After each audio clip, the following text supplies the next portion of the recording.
College leftist gets wrecked by Charlie Kirk and an intense back and forth. This is going to be a good video, guys. You know how some leftists just seem to think they're so smart and above it all? They've got all the facts and the data and the statistics to prove, oh, you don't know anything, man. I know much more than you. Many such cases, folks, many such cases, and this man is no exception, man. Anyways, we're gonna get right to the video. It's gonna be a lot of fun, everybody. But first, do me a huge favor here. Like our clip and share it around so we can give you guys this great, hard-hitting content. As always, everybody, I'm your host, Darian, and this is Resist the Mainstream. You want one? Yeah, okay, we'll throw some more. Disagreements are welcome. If not, we'll keep it up. Just please tilt the mic up because you're taller than our usual question. So what I want to know, of course, so Trump, when he was in office, had at a certain point he had control of both the Senate and the House, and yet there are many, many issues that are still going on. Well, so you bring up a pretty good point and then a not good point. So let me give you the pretty good point. You're right. Trump should have done more with a unified House and the Senate. So Donald Trump did actually fix the border, and he did it without the U.S. Senate or House. He did it through executive orders and through executive direction. The border, when Donald Trump was president, had the lowest ever recorded border crossings into our country on the southern border. Under Joe Biden and Kamala Harris, it's the highest ever, right? And so... So why did he veto the border bill then? Okay, well, first of all... he used his political power to... Fair enough. How much do you know about the border bill? So the border bill was endorsed by the Border Patrol agents, right? First of all, that's not correct. That is correct. No, they came out and they said they totally denounced it. Not Harris. They didn't endorse Harris. They endorsed the bill. No, you can look at Brandon Judd's statement. He said that's one of the greatest misinformation lies. But let's talk about what actually it is. That bill... I can pull it up. Yeah, type in Brandon Judd, border bill. I'm going to type in the Border Patrol endorsement of the bill. Well, no, Brandon Judd is the one you should look at, okay? So, anyway. Find a leftist who can make an argument without having to resort to peddling fake news challenge. Difficulty level? Impossible. For a quick point of reference, everybody, Brandon Judd is a Border Patrol agent. He's the president of the National Border Patrol Council, which represents over 17,000 border agents. What some union says or doesn't say is besides the point. So, but let me ask you this. For getting the Border Patrol's endorsement or not, mass amnesty was in the bill. It would have given amnesty to 10 Border million... Patrol union-backed Senate immigration bill despite Yes. House GOP. Yes. What did Brandon Judd say about that? So the National Border Patrol Council... Right, but that's not the Border Patrol union. Those are two different things, right? They still have their endorsement, and again, you can't say they're Kamala's... hold on a second. They retracted it soon after. Just to be clear, though, it would have given amnesty to 10 million people in this country. Do you think that's a good idea? Potentially, if they're working in this country. You would give amnesty. The majority of illegal immigration, 75% of illegal immigration is overstaying visas. These are 10 million people that came. We're not even talking about the overstay visas. We're talking about people that came across the border. 10 million of them, uninvited. What would you do with them? Give them jobs? If there's room for them to work. Oh, this is a super important moral distinction, though. And that's fine. We have clarity, not agreement. You think the people in this audience should have to compete against foreigners for jobs. I think that you have a moral obligation to your own citizens to give them jobs before the people... So you say not? Okay. We don't have to worry that you're making a dilemma that doesn't exist. There are more jobs right now in this nation than there was under Trump. Hold on a second. First of all, not well-paying jobs, and they're not keeping up. Why do you think that wages aren't keeping up with inflation? Wages aren't keeping up with inflation because people in this audience have to compete against people that have come across the border. But let's just talk about the morals of it. Just the moral. So you would give amnesty for people that are and newcomers that just come in and cut in line. I want to talk about the practical here, Charlie. The border bill gave them amnesty. It is practical. So that's why Trump torpedoed it. Is if they can help our nation, then we should let them. Just let me ask you a moral question, because we can go back and forth. Do you think it should be a crime? Charlie, I'm not here to talk your talk. I'm here to talk the practical, which is I am practical. And they can work. No, we're not talking about moral here. The only discussion is the moral. Do you think it should be illegal to come into the country? That's not what you led with the moral. That's not what I led with. We're not moving this conversation. No, we're going back to the border bill. Actually, no, I'm not strongmanning it. The border bill said it's straw man, not strongman. I got it. The border bill did what for an amnesty? It would have given amnesty to 10 million illegal aliens, yes? Okay, again, So you said, why did Trump torpedo it? Because Trump cares about Americans more than foreigners. That's why. Okay? Why did the GOP endorse it? It's just dishonest talking point after dishonest talking point. Of course, Trump should be against that bill. It's giving citizenship to illegal immigrants. Need I explain why that shouldn't be done? I don't think I need to.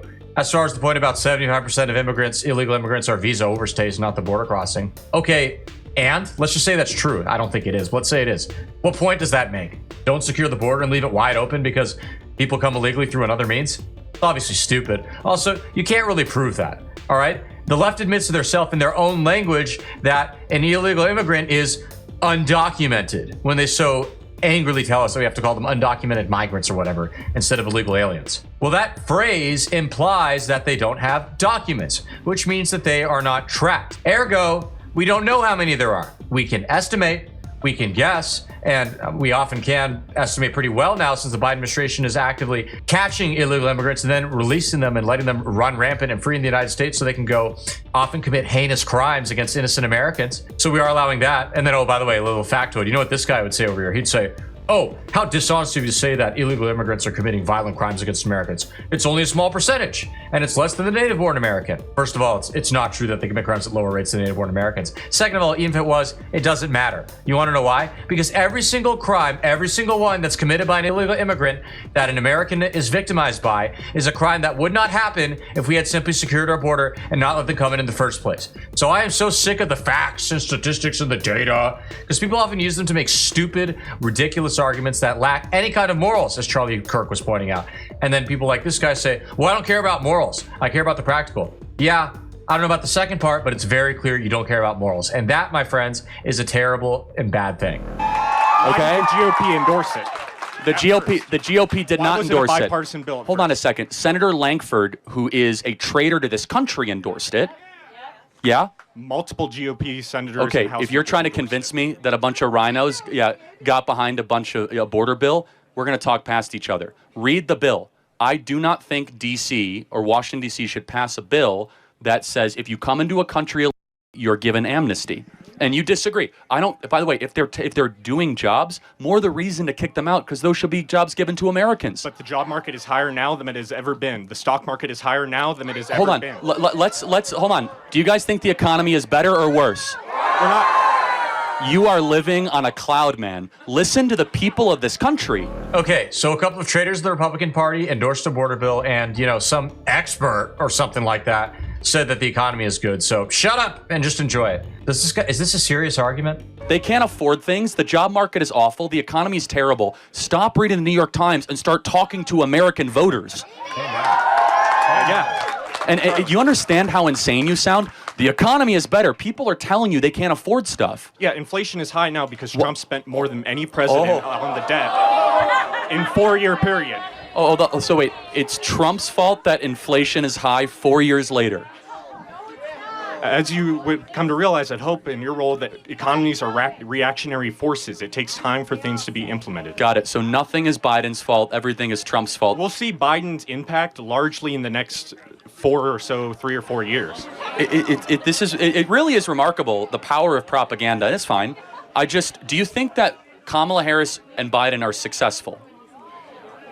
It depends on what metric. But economy-wise... No, I actually do agree. They are a huge success in destroying the country. I totally agree. So if you look at economists, right, some of the nations, actually many of the nation's leading economists have endorsed Kamala Harris for presidency because they say that Trump will ruin the economy. Then why didn't he ruin it the first time? He did. Trump ruined the economy?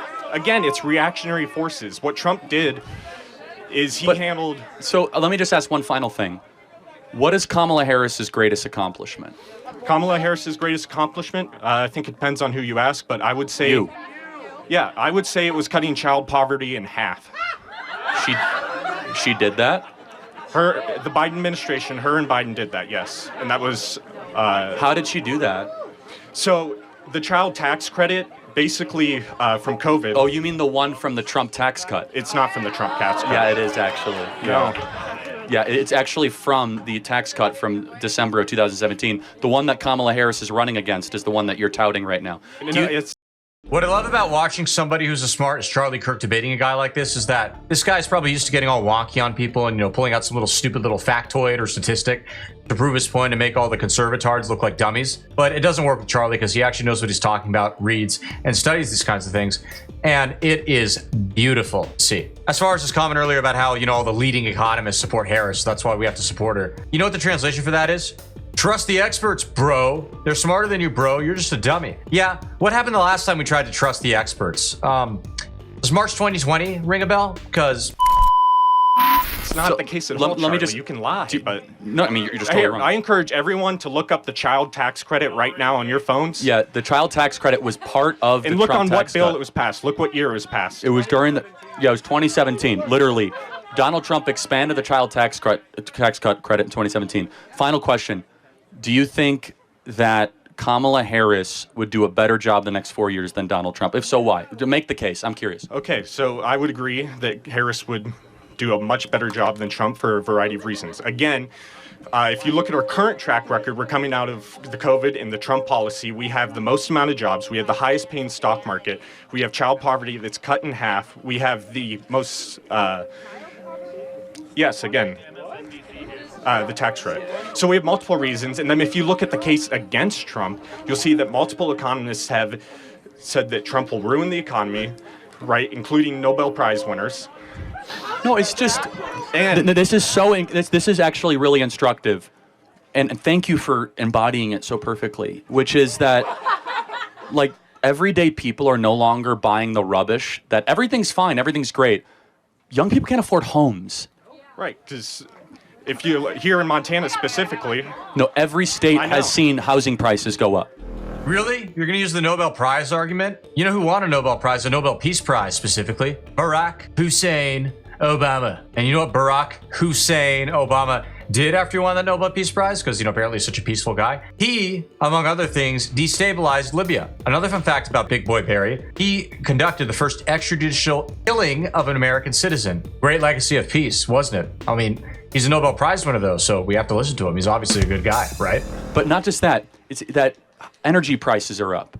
It is harder than ever to be able to have a family. We have a fertility Let's crisis. take Montana, for example. Northwestern Energy prices are going up under a Republican board of commissioners despite having a budget surplus this year of over $2 billion. I don't know about that. I'm sure somebody else can comment on that. cares? But Who cares? going back to the macro trends across the country, Donald Trump, when he was president, lower income earners saw their incomes go up the most. Young people were flourishing, lowest ever black unemployment, Hispanic unemployment, Asian American unemployment. We saw an economic renaissance and a miracle. But here's the point. Here's actually the kicker. Here's how I know I'm right.